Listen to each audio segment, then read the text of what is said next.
Examine the eyes आ जाएगा, examine the eyes and do the relevant. ठीक है, अब आईज के अंदर आपने क्या क्या देखना है।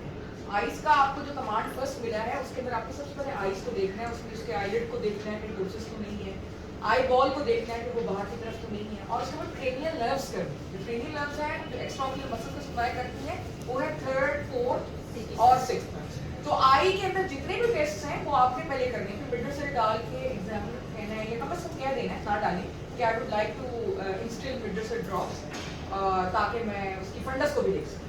तो इसके अंदर जो कमांड आपको आएगा कि वो ये आएगा कि फर्स्ट 6 क्रेनियल नर्व्स या तो आप देखें या आएगा examine the eyes and do the relevant. अब सपोज हमने इसकी आईज को देखा, आईलिड को भी देख लिया, आई बॉल को भी देख लिया, और हमने जो है इसका विजुअल फील्ड वगैरह भी देख लिया, फर्स्ट वो जो विजुअल एक्टिविटी होती है उसको भी रफली चेक कर लिया, कलर विजन को भी चेक कर लिया, और हमें जो एबनॉर्मलिटी इसके अंदर मिली वो मिली कि इसकी जो इस साइड की आई है उसका 6th नर्व जो है वो शायद पैरालिसिस है, एब्ड्यूसेंट जो है वो गई हुई है, यानी ये एबडक्ट नहीं कर पा रहा अपनी left eye. 6th nerve palsy, that is the finding which we get in this question. अब जब आपने वो पिक कर दी तो अब सेकंड स्टेप आपका जो है वो शुरू होगा तब कि 6th नर्व पाल्सी की क्या क्या कॉजेज हो सकते हैं। यहां तक समझ आ गई? Examine the eyes and do the relevant command मिली, आपने आईज को अच्छे से एग्जामिन किया, ठीक है, उसमें आपने जो भी फर्स्ट नर्व चेक की, सेकंड की, थर्ड की, फोर्थ की, सिक्स्थ, जो भी आईज से रिलेटेड है, वो करने के बाद यू पिक द एबनॉर्मलिटी कि यार इसकी तो लेफ्ट 6th नर्व गई हुई है। अब आपका जो स्टेप होगा नंबर 2 वो ये है कि आपने पिक करना है कि 6th नर्व की वजह क्या हो सकती है, 6th नर्व के पैरालिसिस की वजह क्या हो सकती है। आप उसमें कुछ अपर मोटर न्यूरॉन के फीचर्स आ सकते हैं, कुछ लोअर मोटर की डिजीजेस हो सकती है, कुछ अपर मोटर की डिजीजेस होंगी जो 6th नर्व को हिट करेंगी, और कुछ लोअर मोटर की डिजीजेस होंगी जो 6th नर्व को हिट करेंगी।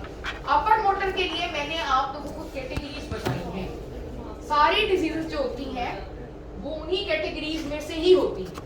वो 6 कैटेगरीज मैंने आपको बताई हैं, tumour, trauma, infection, infarction, degeneration, डीमाइग्रेशन। अब जरूरी नहीं है कि 6 कैटेगरीज के अंदर से हर डिजीज ही इसमें फिट इन हो सकता है इन 6 कैटेगरीज में से 4 यूज हो, 3 यूज हो, ठीक है, तो इट्स नॉट नेसेसरी कि हर एक में से आप कोई डिजीज निकालें। ट्रॉमा कोई भी हुआ है, उसमें ब्लड की कलेक्शन हो गई है, वो 6th नर्व पाल्सी करेगा, मतलब कोई भी कलेक्शन ऑफ ब्लड है वो कंप्रेस कर रही है 6th नर्व के न्यूक्लियस में, कलेक्शन ऑफ ब्लड, तो that can give us 6th nerve palsy. Tumour, brain का कोई भी ट्यूमर, प्राइमरी ट्यूमर है या कुछ सेकेंडरी कहीं से आई है, हेड साइन नहीं है, तो वो भी अगर उस 6th नर्व के एरिया में है तो वो उसको इन्वॉल्व कर सकती है।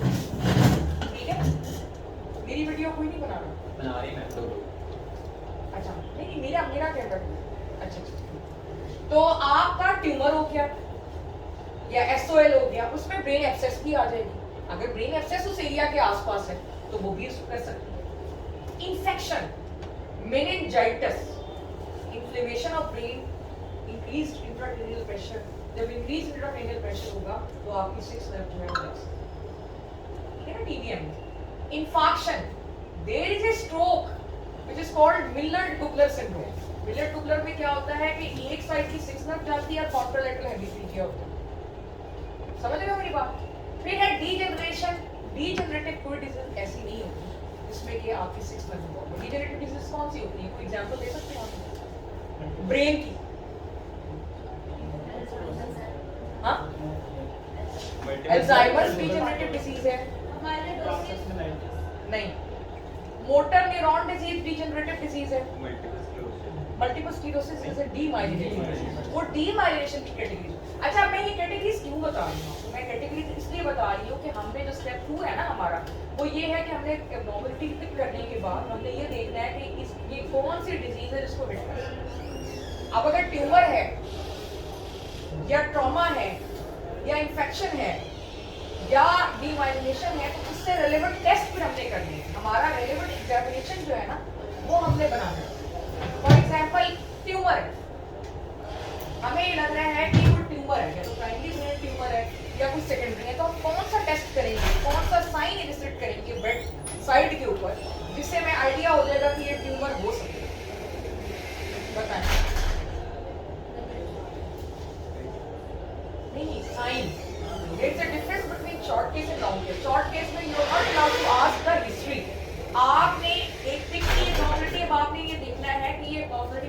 पाल्जी क्योंकि ट्यूमर की डिजीज नहीं है, अब उससे रिलेटेड आपने कोई साइन बेड साइड करना है जिससे आपको पता चल जाए कि नहीं यार ये ट्यूमर अनलाइकली है या लाइकली है। क्या करो? प्लीज आईसीपी वाली चेक करें। बताओ ना कैसे चेक करें? पेप्टियडीमा चेक करें। कैसे चेक करें? रेडिकार्डिया चेक करेंगे। तो फंडस करोगे ना, फंडोस्कोपी करोगे तो रेलेवेंट एग्जामिनेशन में आपका फंडस आ गया ट्यूमर के लिए, ठीक है ना, तो वो आपके रेलेवेंट एग्जामिनेशन में आ जाए। वैसे तो एग्जामिन द आईज में भी आपने कर लिया था, लेकिन अगर एग्जामिन द आईज में आपका अगर मिस भी हो गया, आपने फंडस नहीं किया, तो आप उसको रेलेवेंट एग्जामिनेशन में कर लेंगे। अगर पेपिलोएडिमा होगा यानी blood margin of optic disc होंगे तो ट्यूमर जो है उसका हमें हो सकता है, सस्पिशन मिल सकता है। फिर आ जाता है इन्फेक्शन, टीबीएम। टीबीएम में भी 6 नर्व पॉल्सी हो सकती है। कौन सा टेस्ट हम ऐसा करेंगे जिससे हमें पता चल जाए कि ये टीबीएम है या नहीं? बेड साइड जी, ट्यूबरकुलस मेनिंजाइटिस जिससे रूल इन हो जाए या रूल आउट हो जाए, कौन सा हम साइन एलिसिट करेंगे बेड साइड? तो रेलेवेंट एग्जामिनेशन बनता जा रहा है ना। हमारा कैंडिडेट फेल कहाँ होता है? हमसे कहते हैं examine the eyes and do the relevant. अब उसने 6 नर्व पॉल्सी तो पकड़ लिया, अब वो खामोश है, अब वो समझ नहीं आ रहा कि रेलेवेंट में क्या करूं। तो रेलेवेंट बेसिकली होता है कि जो आपने पिक की है एब्नॉर्मलिटी उसकी कॉजेस क्या है, ठीक है ना, उसकी कॉजेस आपने ढूंढनी हो। तो वो रेलेवेंट एग्जामिनेशन में आपकी फंडस आ गई, आपके सोमाए आ गए, आगे कि नहीं आगे। इन्फेक्शन के बाद है इन्फॉक्शन। मैंने अभी आपको बताया कि there is a infarction which is called Millard Gubler syndrome, जिसमें आपका पॉन्स जाता है और पॉन्स में 6 नर्व पॉल्सी होती है एक्सीलेटरल और कॉन्ट्रालैटरल हेमिप्लीजिया होता है। उसको कैसे चेक करेंगे? दी मूवमेंट्स के बाद। यस, तो आपका रेलेवेंट बनता जा रहा है। अब आप हेमिप्लीजिया चेक करेंगे। आपने हेमिप्लीजिया बहुत ज्यादा नहीं चेक करना क्योंकि रेलेवेंट है। आपने सिंपल उसको कहना है अपनी टांगे उठा के दिखाओ अपने हाथ में, तो you will get an idea कि उसको हेमिप्लीजिया था या नहीं था। समझ आ गई? डीजनरेशन इसमें फिटिंग नहीं होगा, उसको छोड़ दो। फिर आता है demyelination, multiple sclerosis. Multiple sclerosis के लिए हम क्या टेस्ट करेंगे? साइन चेक कर दिया था। ऑप्टिक न्यूराइटिस आ जाता है।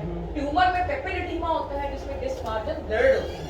ऑप्टिक न्यूराइटिस के अंदर डिस्क मार्जिन बिल्कुल ठीक होते हैं लेकिन डिस्क बहुत ज्यादा पेल होती है। इसके अलावा और कोई टेस्ट जो मल्टीपल स्क्लेरोसिस के हवाले से आप कर सकते हैं? तो मैडम ये मोमेंट वो होती है कि जो अल्टरनेट हो रही होती है, 1 महीने पहले हुई थी, फिर 2 महीने बाद। वो तो हिस्ट्री में आ जाएगा ना, वो तो आप नहीं कर सकते ना। शॉर्ट केस का चक्कर ये है कि आपने हिस्ट्री नहीं लेनी, इसमें सेरिबेलर साइंस आ सकते हैं, ठीक है, वो आप करवा के देख सकते हैं। एक आता, क्योंकि रेलेवेंट का मतलब ये नहीं कि पूरा सेरिबेलम आप, ये हमारे कैंडिडेट्स गड़बड़ करते हैं। एक आता, या अगर आपने वो नहीं करवाना तो कल मैंने जिक्र किया था internuclear ophthalmoplegia. And what is internuclear ophthalmoplegia? Conjugate eye movements जो होती हैं वो ये होती है कि आप अपनी आईज को इकट्ठा राइट पे घुमा सकते हो और इकट्ठा लेफ्ट पे, इसको कहते हैं conjugate eye movement. It's being controlled by medial longitudinal fascicles, brain का एक पार्ट है। मल्टीपल स्क्लेरोसिस में वो हिट होता है, उसकी डीमाइलिनेशन होती है, इसकी वजह से कॉन्जुगेट आई मूवमेंट्स मुमकिन नहीं होते। तो जब आप मरीज को कहते हैं कि फॉर एग्जांपल आप इधर देखिए राइट साइड, तो अगर राइट साइड का मीडियल लॉन्गिट्यूडिनल फेसिकल्स की डीमाइलिनेशन है तो राइट आई जो होगी वो एडक्ट नहीं कर सकेगी और लेफ्ट आई जो होगी वो एबडक्ट कर जाएगी, लेकिन वो एबडक्ट करने के बाद निस्टिगमस होगा। क्या मैंने बताया है कि जिस साइड का लीजन है उस साइड की आई एडक्शन नहीं करेगी, उस साइड की आई एडक्शन नहीं करेगी और दूसरी आई जो है वो एबडक्ट कर जाएगी लेकिन वो निस्टिगमस करेगी। तो ये अब अगर हम इस स्कीम को देखें जो रेलेवेंट एग्जामिनेशन की हमने बनाई है, ये बहुत दूर से आ रही है आपका पास में। अच्छा, अगर आप इसको सीक्वेंस दें, अब हमने रेलेवेंट एग्जामिनेशन बना लिया है, अब ये है 6 नर्व पॉल्सी की स्कीम। कोई आपको इस तरह से नहीं बताएगा। जब आप बड़े एग्जाम में जाएंगे तो कोई आपको नहीं बताएगा कि आगे क्या करना है।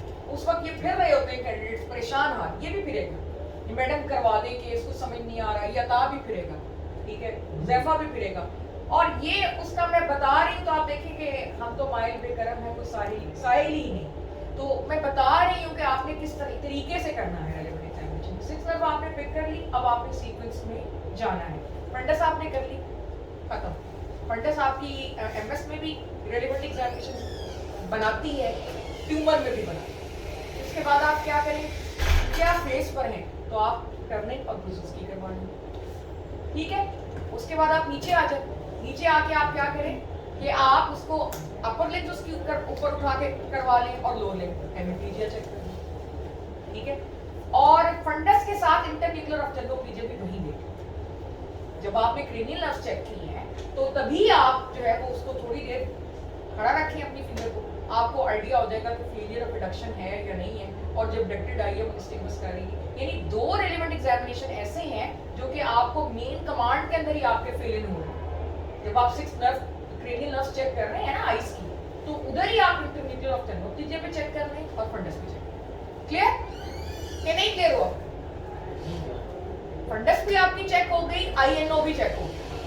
अब आपने सिर्फ क्या करना है, साइंस ऑफ मेनिंजियल इरिटेशन करनी है, अपर लिम्स करनी है, लोअर लिम्स करनी है, दैट इज इट। ये आपकी upper motor neuron 6 nerve palsy की कैटेगरीज का सीक्वेंस बन गया।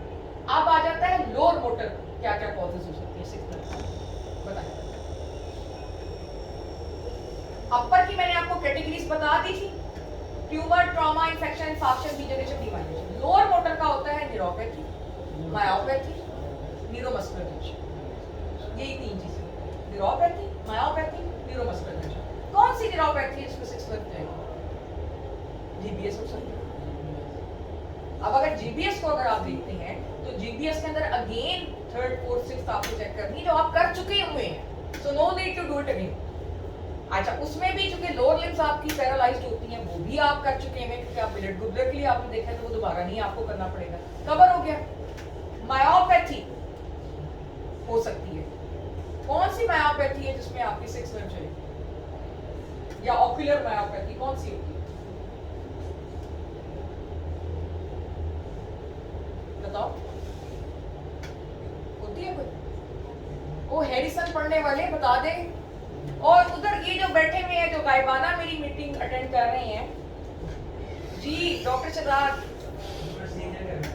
वो तो न्यूरोमस्कुलर जंक्शन है ना, उसमें तो आप फैटिगेबिलिटी करवाएंगे, वो तो हाँ, उसमें फैटिगेबिलिटी टेस्टिंग होगा, और उसमें आमतौर पे जो है ना वो आपका जाता है ऑटोसिस होता है, यूजुअली 6 नर्व नहीं होती, ठीक है, लेकिन उसमें फैटिगेबिलिटी टेस्टिंग होती है। फैटिगेबिलिटी टेस्टिंग किसको कहते हैं? फॉर एग्जांपल अगर मरीज जो है उसको टोसिस हुआ है, ठीक है, तो आप उसको कहते हैं ऊपर देखिए, और 15 तक आप देखते हैं दिन में, 1 2 3 4 5 6 7 15 सेकंड के बाद जो है उसकी आई खुद ब खुद नीचे गिरना शुरू हो जाती है। This is called fatigability. दूसरा फैटिगेबिलिटी टेस्टिंग ये होता है कि आप मरीज को ये कहते हैं कि आपने ऐसे ऐसे जैसे नलका गिरते हैं ना, ऐसे ऐसे करते हैं। पहले आपने उसकी इनिशियल पावर चेक करनी है कि ये बाजू ऊपर करे, मुझे नीचे नहीं करनी है, और उसके बाद जब आपने वो चेक कर ली पावर, उसके बाद आपने कहना है इस तरह 10 टाइम्स, और फिर दोबारा चेक करना, तो उसके अंदर फटीग आ जाए, तो ये उसका क्लियर। तो ये आपकी रफली स्कीम है। बंद करें, हुज़ैफा किधर गया? बंद करो, अब नेक्स्ट बंद करो।